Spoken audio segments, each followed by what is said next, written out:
Gênesis 5, versículo 32. Hoje estamos comemorando o aniversário níver de nossa querida Dinalva. E estamos aqui com a querida filhona da Cláudia Melo. Aleluia. Gênesis capítulo 5, versículo 32. Eu quero que você veja um texto, uma palavra, e nós vamos pegar esse texto e vamos trabalhar numa maneira um pouco diferente do normal que trabalharíamos, para que você veja algo aqui muito forte de Deus. Capítulo 5, versículo 32 diz assim: aos 500 anos, Noé tinha gerado Sem, Cã e Jafé. Você pode repetir comigo? Vamos. Aos 500 anos, Noé, ele tinha gerado Sem, Cã e Jafé. Tome o seu lugar, Bíblia aberta nesse texto. Esse texto conta para nós que um homem chamado Noé, ele com 500 anos de idade, ele teve 3 filhos, Sem, Cã e Jafé. O texto vai dizer agora no capítulo 6 para nós, que esse homem chamado Noé, ele é um homem que tem um comportamento de vida, um padrão de vida, muito interessante, a ponto de ser registrado pela palavra. Agora no capítulo 6, vamos ler o versículo de número 9 em diante. Diz o texto assim: esta é a história da família de Noé. Noé era homem justo e íntegro entre o povo de sua época. Ele andava com Deus. Noé gerou 3 filhos, Sem, Cã e Jafé.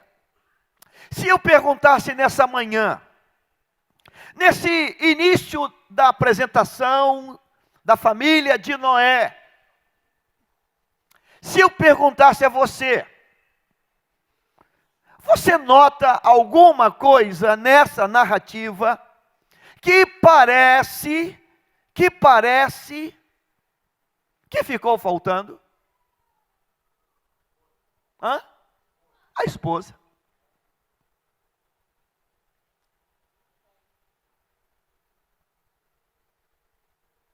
Noé está narrado na Bíblia no capítulo 5, 6, 7, 8 e o capítulo 9, se não me falha, 9 e o capítulo 9. Uma peculiaridade, uma característica interessante. Toda a história de Noé, todos os feitos de Noé, toda a paternidade de Noé, não há e não existe uma única colocação sobre, número 1, com quem casou Noé. O texto narra para nós, que Noé tem nome, e o nome dele é Noé, ou Noah no inglês. Noé tem filhos, Sem, Cã e Jafé. Mas a Bíblia não registra. E aqui é uma crítica, a eternidade vai contar isso para nós. A Bíblia não conta para nós, não dá para nós o nome da esposa de Noé. Tente vasculhar aí nos Googles da vida o nome da esposa de Noé. Não há nome. A esposa de Noé, ela entra anônima, permanece anônima, e o texto termina com Noé, no capítulo de número 9, da seguinte maneira, versículo 28, 9 e 28 de Noé, de Gênesis, olha o que diz, 9 e 28. E depois do dilúvio, Noé viveu 350 anos, capítulo 29, versículo 28, 29 agora, escute isso.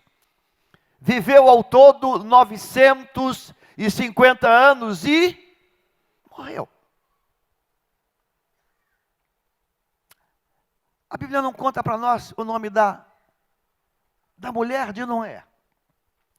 E eu quero pensar contigo nessa manhã de domingo, Dia das Mães, sobre algumas frases que nós, inadvertidamente, ou conscientemente, nós costumamos falar. Talvez por uma criação machista, talvez, não sei. Mas a gente às vezes deixa sair frases do tipo assim: você não faz nada. Você não faz nada. Você não faz nada. E eu quero pensar nessa manhã sobre essa pessoa invisível, essa mulher sem rosto, sem nome,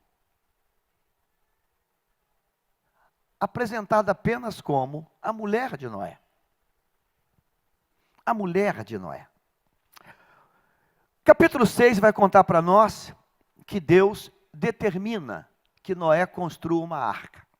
Capítulo 6, eu quero que você veja comigo agora o versículo de número 15. E eu estou usando a NVI porque a mim me parece, nesse tempo de hoje, né? A NVI, ela clareia, ela facilita mais. Aquela coisa de côvados e côvados e côvados, parece que fica um pouco distante de nós. Parece não, fica distante de nós. Eu gosto dessa apresentação da NVI. Faça com 135 metros de comprimento. Facilitou bem, contextualizou, modernizou, atualizou. A arca tinha 135 metros de comprimento. Para você dimensionar essa igreja, a nossa igreja, da porta de entrada, aquela parede tem 54 metros. Então, 135 metros, você pega essa extensão, você replica ela para lá, e você coloca mais metade praticamente. 135 metros de comprimento. O comprimento da arca. 22 metros e meio de largura. É praticamente desta parede até a parede ali, final da igreja. É praticamente isso. Aqui é um pouquinho maior. Mas é praticamente. Então imagine você, a dimensão dessa arca. Ela tem 2,5 vezes a igreja. E ela tem mais ou menos essa largura. Versículo 16. Sobe o texto. Não, é o 15, me perdoe, foi falha. E 13 metros e meio de largura. Quando nós não tínhamos ainda o rebaixamento, na parte mais alta do shed, nós tínhamos 12 metros. Então, a arca, ela tinha uma altura maior que o nosso telhado original de amianto. Então, eu estou falando isso para você ver a dimensão da arca. Ora, em dizendo isso, qualquer um de nós vai dizer, olhando assim para essa família, Noé, a esposa, Cã, Sem e Jafé. Olhando para a arca pronta, qualquer um diria, esse homem trabalhou muito. Ninguém fez um trabalho do tamanho, da envergadura, do peso desse homem. Por uma razão, o trabalho do homem parece que aparece mais. O trabalho do homem parece que aparece mais. Parece. Porque afinal de contas, é ele que fez o financiamento da Caixa para pagar o apartamento. Afinal de contas, foi ele que fez o consórcio para comprar o carro. Afinal de contas, foi ele que levantou as paredes de tijolos, sei lá o quê. Aparece mais. Aparece mais. Aí você passa numa rua e vê alguém batendo uma laje, já no segundo andar. E você vê ele lá em cima, lá, batendo laje, virando concreto. Eita, esse é um homem trabalhador. Já está no segundo andar, batendo a laje, embolsando lá a parede, sarrafiando o embolso. Eita, esse aí, esse é um homem de trabalho. O nome desse homem é trabalho. Capítulo 6, versículo de número 18. Coloque esse texto na tela. 6 e 18. Mas com você estabelecerei a minha aliança. Diga comigo assim: e você entrará na arca com os seus filhos, sua mulher e as mulheres de seus filhos. O texto vai dizer para nós que Noé começou essa obra com 500 anos. Está no versículo de número 32 do capítulo 5. 500 anos ele começou essa obra. Uma obra tremenda, uma obra pesada, difícil. Aí quando você vira a página da Bíblia, você vai ver uma coisa interessante. Capítulo de número 8, olha isso, capítulo 8, versículo 13 em diante. 8 e 13, olha isso. 8 e 13. No primeiro dia do mês do ano 601. Noé tinha quantos anos quando começou a arca? 500 anos. Agora ele está com 601 anos de vida de Noé. Secaram-se a água. Noé então removeu o teto da arca, viu que a superfície da terra estava seca. 14. No 27º dia do segundo mês, a terra estava completamente seca. 15. Então Deus disse a Noé, 16, saia da arca, você e quem? E sua mulher e seus filhos e as mulheres deles. Versículo 17, faça que saiam todos os animais.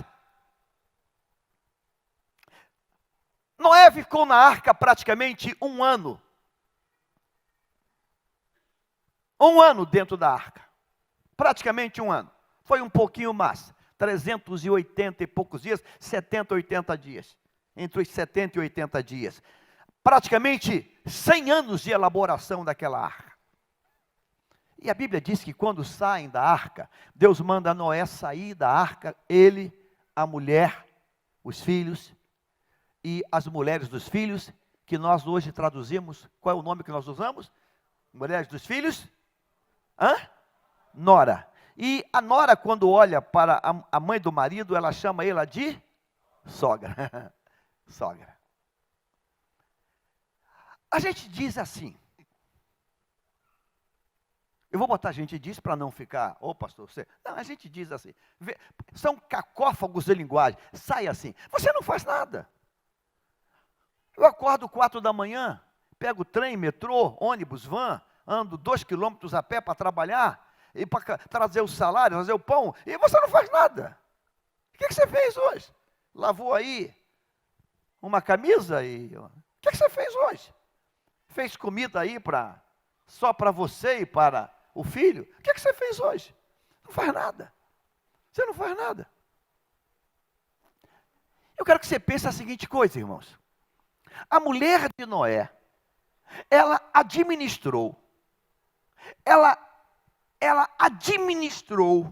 uma relação, eu vou chamar número 1, de perfeita. Porque ela lidou, irmãos, com 3 filhos homens, e com 3 noras, e quando saem da arca, Noé é capaz de levantar um altar a Deus. E só tem uma possibilidade, de, em saindo da arca, Noé ter levantado um altar a Deus. Só uma única possibilidade. Não é porque ele era crente, não. Só tem uma única possibilidade. E eu vou lançar essa pergunta. Quem me ajudaria a responder qual foi a única possibilidade que fez com que Noé, depois de ficar um ano dentro de uma arca, saísse da arca e levantasse um altar para Deus? A única possibilidade. Alguém me diria? A única. Pense, me ajude. Me ajude. Hã? Pastor Misael, eu diria que está 70% certo. Hã? O quê? A estrada a estrada é essa. O apoio da companheira, você está com 80% no caminho. A única maneira de Noé, um ano depois, 100 anos construindo, um ano na arca, sair e levantar um altar para Deus, não está basicamente em Noé, está na maneira que aquela maestrina chamada esposa administrou o dia a dia dentro daquela arca. Ele não saiu de cabeça quente. Eu já fiz gabinete mais ou menos assim. Pastor, a mulher que eu tenho, eu não consigo ser crente. Pastor, pastor. Agora mesmo alguém falou comigo, pastor, ela é uma endemoniada. Agora mesmo, pastor, aquilo ali é uma endemoniada, aquilo ali é uma endemoniada. Eu não vou entrar em mérito se é ou se não é. Mas eu vou dizer uma coisa para você nesta manhã. O papel de uma esposa que Deus coloca é um papel insubstituível. Insubstituível. E lá vem a minha ali agora. Ela apontou. Ela estava no aniversário dela. Fizeram uma festa. Eu estou falando bem de você, garota. Olha, tu vigia nessa terra. Eu estou brincando com ela. Tem que puxar a orelha dela. Aniversário dela de vida. Ficaram até agora lá o pessoal. Olha lá. A gente devia até aplaudir essa turma. Eu estou brincando contigo para falar uma coisa muito séria. Irmãos, eu quero pedir a Deus hoje, que Deus nos capacite a enxergar mais. Eu vou falar, eu queria que ela nem estivesse aqui, porque ia fazer um elogio a ela de uma coisa que aconteceu. Meus netos vieram passar o Dia das Mães lá em casa. E quando eu acordei de manhã, eles dormem todos no meu quarto, que a gente faz uma festa no quarto. Ontem ficamos vendo a história, a crônica de Nárnia, e vendo coisas lá, e uau, e comentando, todo mundo lá, acampado lá. Mas essa semana, acho que foi quinta-feira, de quinta para sexta, quando eu olhei, ela não estava na cama, e eu olhei, estava só dois, Mateus e Ellen Vitória. Eu saí, eu falei, cadê o João Marcos? E procurei e não achei o João Marcos. Aí acho um bilhete dela. Filho, fui para o pronto-socorro com ele. Ele estava dizendo que estava com muita dor. Eu falei, caramba, mas eu nem tomei conhecimento. Não, levantei, não quis te acordar, chamei o Uber, botei ele no carro e corri para o hospital com ele. São coisas que não são visíveis. Não são visíveis. Irmãos, você não acha que essa mulher, o papel da mãe, é o papel do alimento, de preparar a comida? Você consegue entender que enquanto Noé e com os filhos estão segurando madeira, levantando madeira, as fadigas acontecem. Gritos acontecem, é natural. Noé está lá em cima, agarrado lá, e diz, cão, agora, não, a outra, e ele está meio, não, essa aí, grita para cá, e sabe quem é que apaga esses incêndios? Quem apaga esses incêndios? Irmãos, a esposa, ela é a bombeira por essência. Quem apaga esses incêndios? Quem apaga os incêndios? Quem faz aquele ovo que a família é grande, e ela diz, não, eu vou fazer um omelete. Eu vou esticar esse negócio. Não aparece. Irmãos, eu quero fazer um desafio para você hoje, porque eu vou fazer isso. Quando chegar no céu, eu vou falar, Senhor, estou muito feliz por estar aqui, mas quem era mesmo a mulher de Noé? Eu quero dar um abraço nessa mulher, Senhor. Essa mulher foi uma heroína. Essa mulher foi uma heroína. Essa mulher tocou um projeto de 100 anos e ela manteve a família unida. Ela conseguiu ganhar as noras. Aí eu me lembro de uma mulher que tinha 2 noras moabitas, se você conhece, Noemi. Ela vive em outro país, ela consegue não apenas ganhar, ela consegue influenciar as noras, a ponto da nora dizer: onde quer que tu fores, eu vou. Onde quer que você morrer, eu morro contigo. Irmãos, o que Noemi podia dar para aquela menina? Nada, ela não tem nada para dar, mas ela investiu num perfeito relacionamento. Eu quero nessa manhã abençoar todas as mamães que têm sido as verdadeiras heroínas. As mamães que têm chorado de madrugada, que têm apagado incêndio. Eu fico pensando quando os filhos chegavam em casa, pilhado com Noé, porque Noé deu um grito neles. E quem fazia o meio de campo? Era a mãe, era a mãe, era a mãe. Irmãos, e quando um marido, um pai, dá um pega no filho, porque é filho, quem compra a dor desse filho? Eu não ouvi. Não, quem compra a dor do filho? Não, está errado, pensa bem. É a esposa, é a esposa. E a esposa vai começar a falar: olha, a tua mãe está pegando no teu pé, eu não aceito isso. A tua mãe, não, o teu pai está pegando no teu pé. A tendência é a esposa do filho colar com ele. E ficar contra quem? Contra o pai. Então quem fazia esse meio de campo, irmãos? A mãe. Um trabalho que não é visível. Qual é o tamanho daquela criação? Ah, pastor, de Noé, 135 metros. E da mãe? É maior. Porque ela ligou a família. Você entende isso hoje? Ela ligou a família. Eu quero glorificar a Deus por tua vida, mamãe. Você que consegue enxergar lá do outro lado. Você que consegue suportar. Você que consegue, às vezes, quando pega um pai que é meio duro, um pai que é meio perverso, você consegue fazer aquele meio de campo. Você consegue diminuir a temperatura. Sabe, irmãos, eu quero pedir a Deus hoje, que eu nunca mais venha dizer, acho que já disse isso, nem sei, talvez já tenha dito. O quê? Ah, a mulher não faz nada. Já falei isso? Acho que não, né? Graças a Deus. Mas eu quero pedir a você, meu irmão, que você nunca mais diga isso. Se tem alguém aqui que disse isso, você não faz nada, você nunca mais diga isso. Eu convivi com uma família, já contei aqui uma vez ou algumas vezes, porque eu convivi. Os dois trabalhavam fora, os dois trabalhavam fora. Os dois. Aí de repente um foi promovido, passou a ganhar mais. Um dia no jantar, na minha frente, e na frente de quem estava comigo, ele humilhou ela. Aí, pastor, estou ganhando acho que 2 vezes o que ela ganha. Isso não tem qualificação. Eu lembro, irmãos, que aquilo soou tão mal que eu falei: não fala isso não, cara. Não fala isso não. Não, pastor, é incompetente. Ele foi promovido a tesoureiro do banco, um banco. Aqui está hoje aí um banco grande do Brasil. Não um banco Brasil, um banco particular. Ela era a contadora do sistema do financeiro de uma multinacional.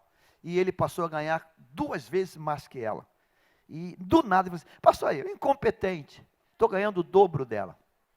Irmãos, parece que tem coisa que a gente atrai desgraça. Talvez não levou 6 meses, ele foi mandado embora. E essa mulher passou agora a sustentar ele. Mas, irmãos, o clima estava tão ruim, que ela falou assim: não vai já conseguir emprego não? Então se vira. E houve a separação. Irmãos, o diabo tem agido nessa área. A gente estuda muito, cresce muito, prospera muito, e diz assim: o que você faz, mulher? Você não faz nada. Você não faz nada. Você não faz nada. Você fica só em casa.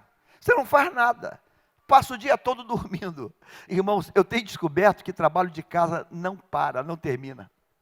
Meu Deus, toda hora tem uma coisa para lavar, para tirar. É uma coisa doida. Não para. Não para, não para, não para, não para, não para. Quando tu pensa, não vai, acabou o almoço, lavou tudo, agora vem o café. Meu Deus, não, agora vem a janta. Não para, é uma coisa doida. É passar e não sei o que, não sei. Irmãos, A mulher de Noé é uma gigante. E eu quero pedir a Deus nessa manhã, aos homens que aqui estão, reconheçam o trabalho de suas mulheres. Amém?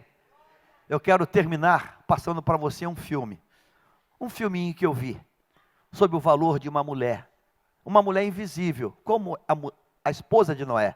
Eu quero que você veja esse filme agora. Apague a luz e projete isso, porque nós vamos orar no final. Solta esse filme. A mulher invisível.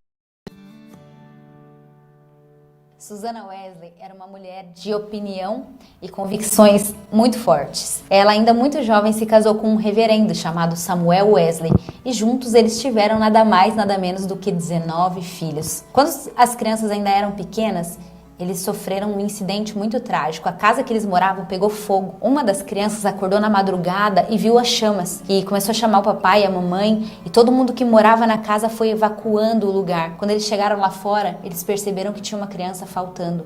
Alguém tinha ficado dentro da casa pegando fogo. Era o 15º filho do casal, John Wesley. O pai, desesperado, tentou subir a escada por 2 vezes, mas a impressão é que o teto ia cair na cabeça deles. Então um amigo chegou, subiu no ombro de Samuel e eles conseguiram tirar a criança. Quando eles chegaram lá fora com John de apenas 5 aninhos no colo, Susanna proclamava as palavras do livro de Zacarias. Não é esse um tição tirado do fogo. Naquele momento, Susanna entendeu que Deus tinha um propósito especial com aquela criança e redobrou seus cuidados para criar bem aquele filho. A impressão que eu tenho é que o dia de Susanna tinha 40 horas, de tanta coisa que ela fazia. A história conta que ela separava 1 hora por dia para ter o seu momento com Deus, o seu devocional, o seu momento de comunhão com o Criador. Ali ela orava, ali ela lia a Bíblia, e as crianças sabiam que não podiam interromper ela naquele momento. Ver a mãe fazendo isso todos os dias foi algo que inspirou a vida de oração dos meninos. Outra 1 hora por dia era separada apenas para orar em favor dos filhos.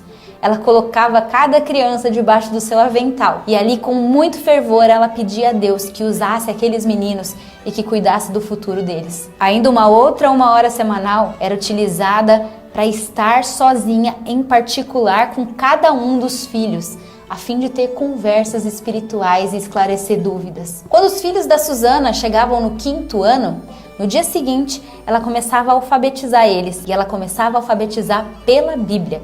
Ela abria a Bíblia no 1º versículo e ali a criança ia aprender a ler e escrever. Ela fazia homeschool com eles, então durante 6 horas do seu dia, ela estudava teologia, matemática, literatura, ciências, tudo que os meninos precisavam para a vida acadêmica. Sobre a casa de Susanna Wesley, a história conta que a casa dela funcionava como um relógio, com muita ordem, muita disciplina. Criança nenhuma nunca ganhou nada no choro na casa dos Wesley. Aliás, sobre isso, olha só o que ela dizia: eu insisto que a vontade da criança deve ser dominada cedo. A obstinação é a raiz de todos os pecados e misérias, e todo aquele que incentiva a obstinação numa criança garante o seu naufrágio no futuro. Mas todo aquele que educa e disciplina garante a sua futura alegria e piedade. Quando nós consideramos que a religião está realizando a vontade de Deus e não a do ser humano, o único grande impedimento para a nossa felicidade temporal e eterna é a nossa obstinação. Assim, nenhuma indulgência pode ser trivial e nenhuma negação deixa de ter recompensa. O céu ou o inferno dependem somente disso. Assim, o pai e a mãe que estudam uma forma de vencer a obstinação dos filhos trabalha junto com Deus na renovação e na salvação de uma alma. O pai que se submete à vontade, a todas as vontades da criança, faz a obra do diabo, torna a religião impraticável e a salvação inalcançável. Ao ceder a todas as vontades dos filhos, você os condena, corpo e alma, para sempre. Na casa dos Wesley tinha culto doméstico todos os dias. Todos paravam o que estavam fazendo para ir adorar a Deus juntos. Quando Samuel, o pai da família, tinha que viajar e passar muitos dias longe, Susanna assumiu o controle e a direção do culto. E ela tinha tanto fervor, tanto fogo de Deus no seu coração, que os vizinhos vinham participar do culto para vê-la adorar e compartilhar a palavra de Deus. Quando Susanna ainda era uma menininha, ela fez uma oração a Deus, pedindo: Deus, através da minha vida, acenda uma luz espiritual na Inglaterra, que se espalhe por todo o mundo. Sabe de uma coisa? Deus viu e respondeu a oração daquela menina. Talvez não do modo como ela imaginava. Susana não foi uma grande ministra, uma grande pregadora, mas ela foi chamada para servir como mãe. E por ter feito isso com muito zelo e com muito esmero, seu filho John Wesley se tornou um dos maiores ministros conhecidos na história. Ele foi o pai do metodismo. Através dele, a Inglaterra foi avivada, a Europa despertada e os Estados Unidos foi alcançado pelo Evangelho. Seu outro filho, Charles Wesley, se tornou um grande ministro de adoração. A história conta que ele escreveu mais de 9.000 hinos para o Senhor, o que me leva a pensar que as pessoas verdadeiramente grandes são aquelas que são capazes de realizar pequenas tarefas com muito zelo e com muita obediência. Susana Wesley foi uma mãe que mudou o mundo. Aleluia. A gente escuta falar de John Wesley, estuda John Wesley, lê John Wesley, Charles Wesley, e a gente desconhece Susana Wesley. Nesta manhã eu quero pedir a Deus, porque eu sou fruto de uma mãe, que um dia entrou na presença de Deus e gritou com Deus dizendo, não tive filho para o inferno, para o diabo, para o crime.